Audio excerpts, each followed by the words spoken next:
We're often told by the government to recycle. Yeah, and sure, that probably works for cans and bottles. But does it also work for public transport infrastructure? Well, Sydney Australia's about to find out again. Because we've recycled transport a few times now, like the Rozelle-Darling Harbour goods line, which became the L1 light rail line, the former T6 heavy rail line to Carlingford, which became the L4 Parramatta light rail, and I guess you could include the Royal National Park branch line, which closed in 1991 and later became part of the Sydney Tram Museum. Yeah, okay, there's one we failed on, the former Sydney Wynyard Tram Tunnels and Station. That's been closed for decades, except when it becomes a sort of nightclub during the Vivid Festival. Sydney has decided to recycle another piece of transport infrastructure, but this time it's a big one. The government has closed the 10-station Bankstown line, fifth most popular line of the Sydney network. Why is it being closed? And what's it being recycled to is the topic of today's video. I'm Marty, and welcome to Backtracks. In August 2024, Sydney had the opening of the new Chatswood to Sydney via the City Metro Open. And this was an extension of the previously opened Tallawong to Chatswood Metro line. The third and final stage of the line is converting, or shall I say recycling, a heavy rail line from Sydenham to Bankstown. And this is a perfectly working heavy rail line, which opened back in 1895 and has run continuously since then to the end of September 2024 when it was closed. The Bankstown line, which is numbered T3, and boy, isn't the naming of Sydney Transport Line so boring and so hard to remember. It's coloured orange and it's operated by Sydney Trains. It services Canterbury, Bankstown and parts of the inner west and western Sydney. And it has a rich history. It was opened in stages. The first section between Marrickville, now called Sydenham, and Burwood Road, now known as Belmore, was approved in 1890 and started in 1895. And Belmore was the terminus of the line right up until 1909, when the line was extended all the way to Bankstown on April 14th that year. In this shot, I'm standing on Sydenham railway station looking south, and you can see here on the right-hand side of screen, that is where the end of the metro line is currently. And you can see the points here that turn right or head west, and that is the heavy rail connection to the current Bankstown line.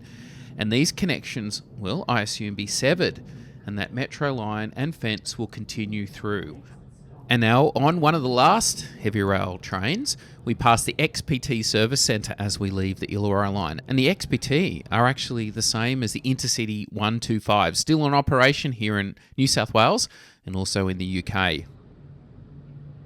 The first stop on this new 8.2 kilometre steam railway, when it opened in February 1895, was Marrickville. Interesting fact about this line, it was the first dedicated suburban line to be built in Sydney, as all the other lines at the time were already main lines. And the whole line was electrified in 1926. And Marrickville Station will continue to operate when the new metro line is opened.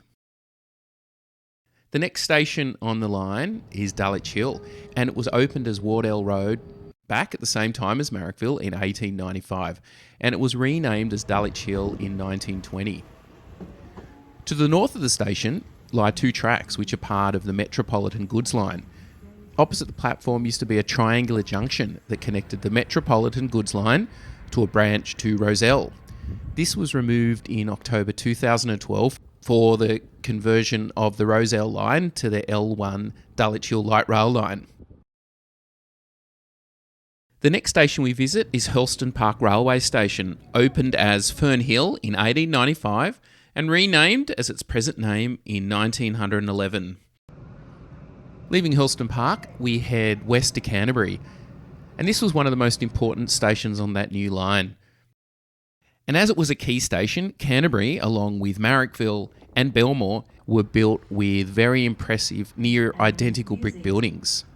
While the other stations on the line, such as Campsie, Dulwich Hill and Hurlston Park, when they opened, had more modest timber buildings, which were later replaced. The future metro station maintains a lot of the heritage architecture. And next stop, is Campsie Railway Station, also opened in Feb 1895. And I guess at Campsie, it's a good time to talk about the Metropolitan Goods Line because that's where it leaves the Bankstown line and heads north. So running parallel to the Bankstown line from Marrickville to Campsie is the Metropolitan Goods Line. And it's now part of the Sydney Freight Network, which is a network of dedicated railway lines for freight, linking the rural and interstate rail network with the city's main yard at Enfield and the Port Botany container terminal. Now back to Campsie Station today. In 1915, the station was remodelled when the Metropolitan Goods Line was built. And here at Campsie, platforms were provided that were used by railway workers' trains to Enfield South. And these services ceased in 1996. So these platforms now lay abandoned. And we head west to Belmore Station, which opened as the initial terminus station of the Sydenham to Bankstown line in 1895. During construction, it was known as Burwood Road, but it was named Belmore by the time it opened. And that was named after the Earl of Belmore, the Governor of New South Wales between 1868 and 1872. And Belmore wasn't the terminus forever of the new Bankstown line because the line was extended just over 5 kilometres to Bankstown in April 1909. And that's when we reached Lakemba, which was opened in that same year. Probably a good time to talk about why are they converting a perfectly good heavy rail line to a driverless metro? Well, to help answer that, here's something I didn't prepare earlier, but it was something created by the New South Wales government. And it says that trains from 10 train lines are funneled into just 6 tracks, creating a bottleneck at Town Hall. Obviously, that can be a problem if there's any issue with, say, Town Hall Railway Station. So Sydney Metro, a new standalone railway network, is the solution to clearing that bottleneck, because it will take Bankstown trains off the City Circle line, leaving that just for the T2 Inner West Leppington line and then the T8 Airport and South line, leaving just the blue and the green lines going around the City Circle. We're nearly at Bankstown. We pass Wiley Park, which was a station that wasn't originally opened when the extension was opened in 1909. It was built much later in 1938. Next is Punch Bowl. Again, that opened in 1909. And one interesting thing about the Punch Bowl area was that when the line was electrified in 1926, a maintenance depot was constructed at Punch Bowl. And that depot closed in 1995 after the last Red Rattlers were withdrawn in 1993. And today, all of that has been removed and it's just another couple of streets of suburbia, although with a park with some commemorative plaques. And we reach the end of the line here at Bankstown Station. It was opened as a terminal in April 1909. At the same time, as I said, Lakemba and Punch Bowl stations were opened. Currently, services operate to Lidcombe and Liverpool through Bankstown on an alternative basis. And to the west of the station, there is a facility for trains to terminate, but that is only used for a few trains each night and during track work. At the time of the line's closing, there were actually no terminating trains at Bankstown, but that will change with the opening of the metro because all metro trains will terminate at Bankstown. As part of this new project, Bankstown Station will be upgraded to have additional at-grade station entrances at the eastern end of the existing platforms.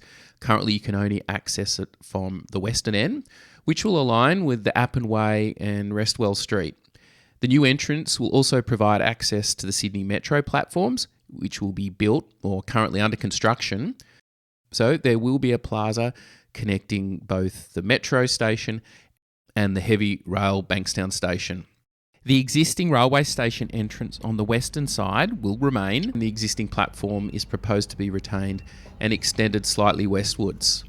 One thing that did surprise me, because they've talked about it a number of times, is what happens if and when the Metro line is extended to Liverpool, which was once proposed.